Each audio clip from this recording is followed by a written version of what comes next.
Good morning, dear students. Today we will do political science, chapter number 2, understanding the secularism. In this chapter, we are going to read about the secularism. What is secularism? Actually, this term is related with the religion. अगर हम इन सही मायने में देखें तो ये जो term है रिलीजन से रिलेटेड है, जिसके बारे में हम आगे स्टडी करेंगे या पढ़ेंगे. Okay, so now let's we start our topic. What is the meaning of the secularism?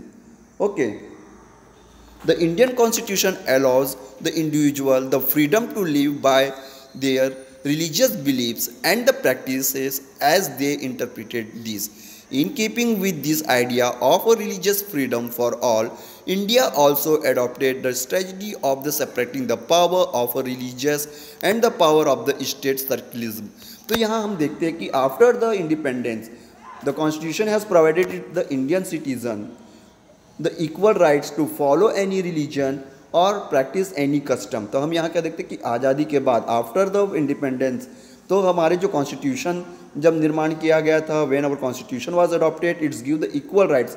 तो यह जो हमारा कॉन्स्टिट्यूशन है किसी भी जाति धर्म के कस्टम्स को या उसके रिलीजियस बिलीफ को मानने के लिए सभी नागरिक जो भारत में निवास करते हैं उनको फ्री है कि वो अपनी इच्छा अनुसार किसी भी जाति धर्म के कस्टम्स को या धर्म को फॉलो कर सकती है. No one can pressurise to follow the particular one religion.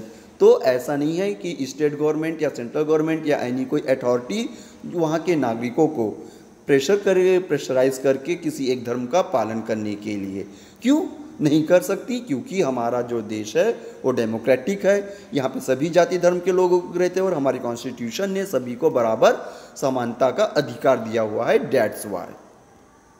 Now let's see why is it important to separate the religion from the state. ये क्यों ज़रूरी है कि हम स्टेट और रिलीजन को अलग रखा जाए? Okay, now let's we study. The most important aspects of the secularism is to separate of the religion from the state power. This is important for the country to function democratically. Okay, almost all the country of the world will have more than the one religious group living in them. Within this religious group, there will be most likely to be one group with that in a majority. If this majority religious group has access to the state power, then it would be quite easy use that power and the financial resource to discriminate against the personnel of this religion. तो ये क्यों ज़रूरी है कि state और religion को अलग रखा गया है? As each and everyone knows that India has a diverse country. It has a Hindu, Muslim, Sikh and बौद्ध. तो जैसे हम जानते हैं कि भारत एक डाइवर्स कंट्री, यहाँ पे सभी जाति धर्म के लोग रहते हैं और सबसे ज़्यादा मेजॉरिटी हिंदुओं की है. तो देखिए, हमने धर्म को चाहे वो स्टेट के पावर से लीजिए या सेंट्रल के पावर से इसलिए अलग रखा है. अगर कोई एक पर्टिकुलर ग्रुप उस पे सपोज हमारा जैसे हिंदू धर्म मेजॉरिटी में है, अगर उसके अधिकतर सभी एरिया में compare to the Muslim, compare to the Sikhs, majority of the Hindus are more, अगर इनके हाथ में पावर आए तो it may be possible that they discriminate. Okay, they started discriminating the other religion who are in minority. हो सकता है कि वो जो मेजॉरिटी ग्रुप है वो क्या कर सकते हैं, अपने पावर का गलत प्रयोग कर सकते हैं, इस्तेमाल कर सकते हैं दूसरे धर्म के लोगों के प्रति या उनके धर्म के लिए जो उनसे कम संख्या में है, जिसे हम अल्पसंख्यक या फिर हम माइनॉरिटी ग्रुप कहते हैं, जैसे मुस्लिम, सिख, बौद्ध. तो मेजॉरिटी, ये डर था कॉन्स्टिट्यूशन को कि जो मेजॉरिटी ग्रुप है अगर उनके पास पावर आती है तो it may be possible that they miss use this power. इसी कारण कॉन्स्टिट्यूशन ने इसी डर के कारण कि मेजॉरिटी ग्रुप जो है वो अपने पावर का गलत इस्तेमाल ना करे करके उन्होंने क्या किया था कि स्टेट और जो रिलीजन है उसको अलग रखा. या हम एक ये भी कह सकते कि हमारे देश में ऐसा कोई पर्टिकुलर धर्म नहीं है जिसको हम फॉलो करते हैं. जैसे हमने देखा पाकिस्तान में इस्लाम धर्म को फॉलो किया जाता है, सऊदी अरेबिया में भी इस्लाम धर्म को फॉलो किया जाता है, रशिया है, अमेरिका है, वहाँ पे क्रिश्चियनिटी को फॉलो किया जाता है. पर हमारे देश में ऐसा कोई एक पर्टिकुलर धर्म नहीं है जिसको फॉलो किया जाता है. यहाँ पे सभी धर्म को बराबर अधिकार प्राप्त है और समानता का अधिकार मिला हुआ है. That's why that is known as the secularism. तो इसी कारण जो है हमारे कॉन्स्टिट्यूशन ने क्या किया है, स्टेट के पावर को अलग, स्टेट पावर को रिलीजन से अलग रखा है, ताकि कभी अगर कोई मेजॉरिटी ग्रुप विन करता है तो वो किसी दूसरे धर्म जो उनसे माइनॉरिटी में है उनके साथ किसी भी प्रकार का भेदभाव ना कर पाए। Now let's we see about the Indian secularism. The secularism in India means equal treatment of all the religions by the state, unlike the Western concept of the secularism, which means as the separation of the religion and the state. So, Indian secularism, what is Indian? Our constitution says that as the India is a democratic country, जैसे हम सभी जानते हैं हमारा constitution क्या कहता है कि हम एक डेमोक्रेटिक कंट्री है, तो यहाँ as well as it's diverse country, यहाँ पे डाइवर्सिटी है, मैनी रिलीजन्स आर हियर, सभी जाति धर्म के लोग यहाँ रहते हैं, तो इसी कारण किसी भी एक ग्रुप को प्रेफरेंस नहीं दिया गया है, हमने सभी को बराबर समानता का अधिकार दिया गया है। And that's why all the people are free to follow any religion any custom. इसी कारण हमारा कॉन्स्टिट्यूशन ने क्या किया है, यहाँ के नागरिकों को समानता का या इक्वलिटी का राइट्स देते हुए किसी भी जाति धर्म को फॉलो करने का अधिकार दिया। Even the Hindu can go to the mosque और द चर्च। आप हिंदू धर्म को बिलोंग करते हैं लेकिन आपको फिर भी आज़ादी है कि you can go to the mosque, आप चाहे तो मस्जिद जा सकते, चाहे तो चर्च जा सकते हैं। And no one has right to stop you, और कोई भी आपको इस प्रकार प्रेशर देकर मना नहीं कर सकता कि अरे आप हिंदू है तो आप चर्च क्यों जा रहे हैं या मस्जिद क्यों जा रहे हैं। इट्स ऑन योर बिलीफ, है ना, कि आप किस धर्म को मानते हैं और किसे नहीं।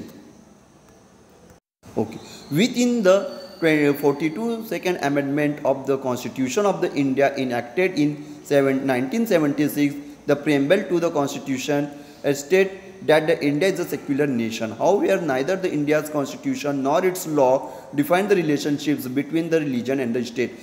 As there is the amendment 42, मतलब कि 42 amendment के तहत जो हुआ था 1976 को इंडियन कॉन्स्टिट्यूशन में, उसमें एक प्रावधान लगाया गया था कि जो स्टेट पावर है, ठीक है, उसे रिलीजन से अलग रखा जाएगा।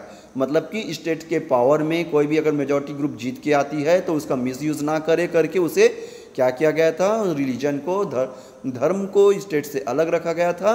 और ये कहा गया था कि सभी के साथ बराबर का अधिकार है, ठीक है, उनको किसी भी प्रकार के भेदभाव नहीं किया जाएगा। तो यही हमारा जो 42 का जो अमेंडमेंट है वही यही कहता है। और ये भी कहता है कि हमारा जो देश है किसी एक पर्टिकुलर धर्म को फॉलो नहीं करेगा। Okay, according to the constitution only the secular state realize the objectives of the ensure the following, and it is very necessary to run the country or even the state that we have to follow the secularism। तो चाहे हम अपने देश को सही तरीके से सुचारू रूप से चलाने के लिए, चाहे स्टेट को भी ठीक प्रकार से काम करने के लिए, प्रगति करने के लिए ज़रूरी है कि हम इस रिलीजियन या जो हम ये कहते हैं जाति धर्म की भावनाओं से ऊपर उठकर काम करना चाहिए। That's why we follow the secularism, ठीक है। The one religious community does not dominate the any other. तो इसमें कहा गया है कॉन्स्टिट्यूशन में कि अगर कोई भी मेजॉरिटी ग्रुप अगर विन करके आता है तो वो दूसरी माइनॉरिटी ग्रुप के साथ किसी भी प्रकार का भेदभाव नहीं करेगी, उसको डोमिनेट करने की कोशिश नहीं करेगी। The some members do not dominate the other member of the same religious community. कभी कभार हमने ये देखा है कि सेम कम्युनिटी के मेंबर, है ना, सेम कम्युनिटी के मेंबर्स क्या कहते हैं, अपने से जो चाहे वो इकोनॉमिक में हो चाहे किसी भी प्रकार से जो उनसे कम होते उनको दबाने की कोशिश करती है या उनको डोमिनेट करने की कोशिश की जाती है। Third, that the state does not enforce the any particular religion not take away the religious freedom.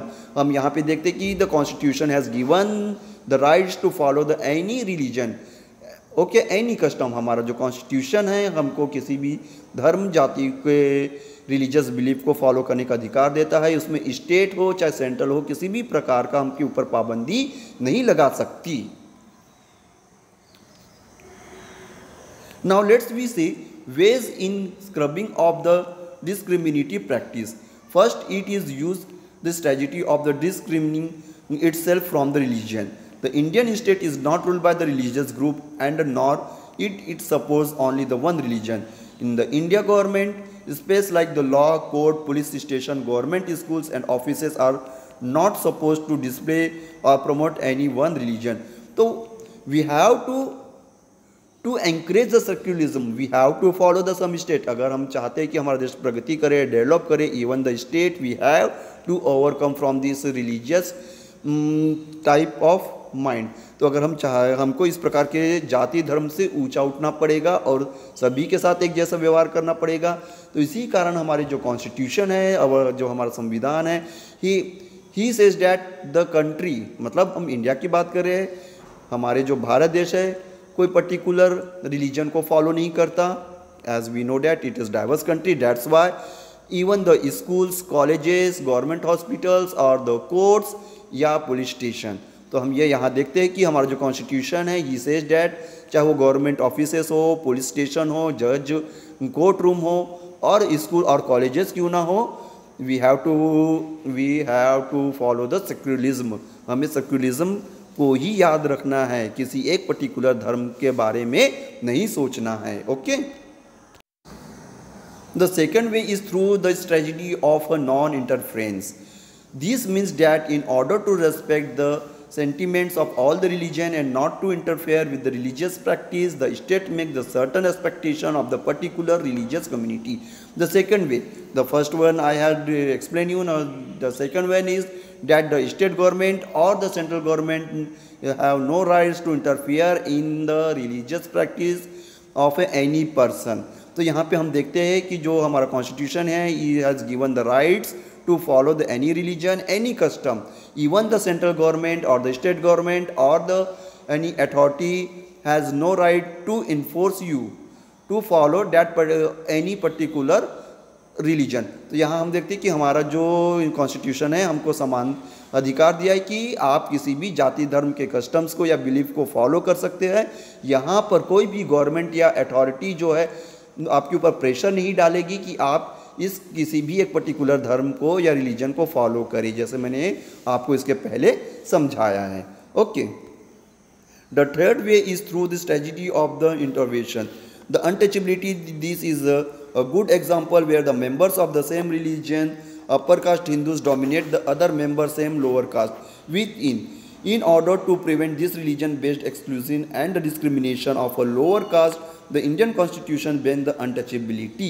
Okay, now the third way is to the strategy of the intervention. तो यहाँ हम देखते हैं कि जो in our Indian society from the early stage, सबसे पहली stage जहाँ पे the Brahmins or the upper caste are forcibly dominated the lower caste. तो यहाँ हम देखते हैं कि जो अपर कास्ट जो क्लास के लोग थे वो हमेशा लोअर कास्ट के क्या करते थे, अपने ही सेम ग्रुप के लोअर कास्ट के लोगों को अपने से कमतर रखते थे। फॉर एग्जांपल दलित, जिनमें से डॉक्टर भीमराव अंबेडकर है, आपने उसके बारे में भी पहले पढ़ा है कि जब वो दलित ग्रुप को बिलोंग करते थे, हिंदू थे लेकिन वो हिंदू अपर कास्ट के द्वारा हमेशा डोमिनेट किए गए क्योंकि वो लोअर कास्ट के हिंदू थे।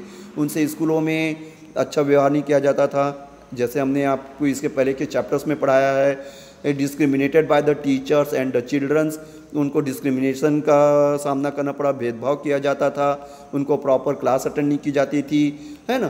तो टू बैन दिस, तो क्या किया कॉन्स्टिट्यूशन ने, to encourage the secularism he start make a law and ban the untouchability. तो हमारे कॉन्स्टिट्यूशन ने सेक्युलरिज्म को बढ़ावा देने के लिए ये अनटचेबिलिटी वाला जो सिस्टम था अपर कास्ट लोअर कास्ट का, उसने टोटली बैन कर दिया।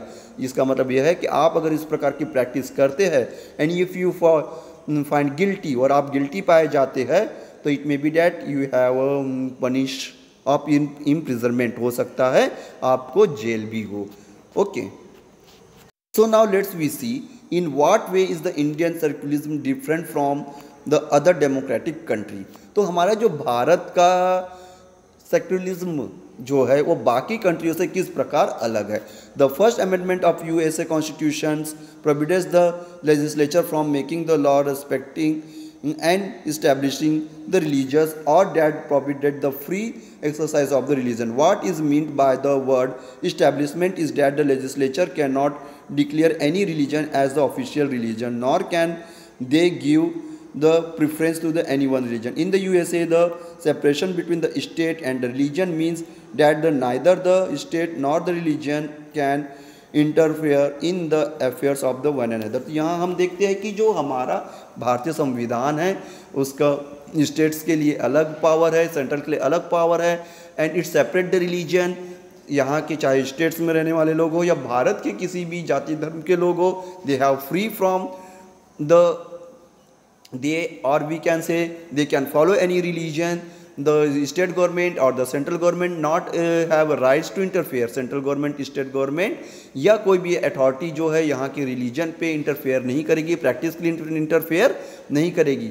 सेम प्रोसेस जो है हमारे यूएसए में भी है, यूनाइटेड स्टेट्स ऑफ अमेरिका की जो है सेंट्रल जो है या स्टेट जो है, स्टेट की पावर जो है वो एक दूसरे की इसमें इंटरफेयर नहीं करेगी।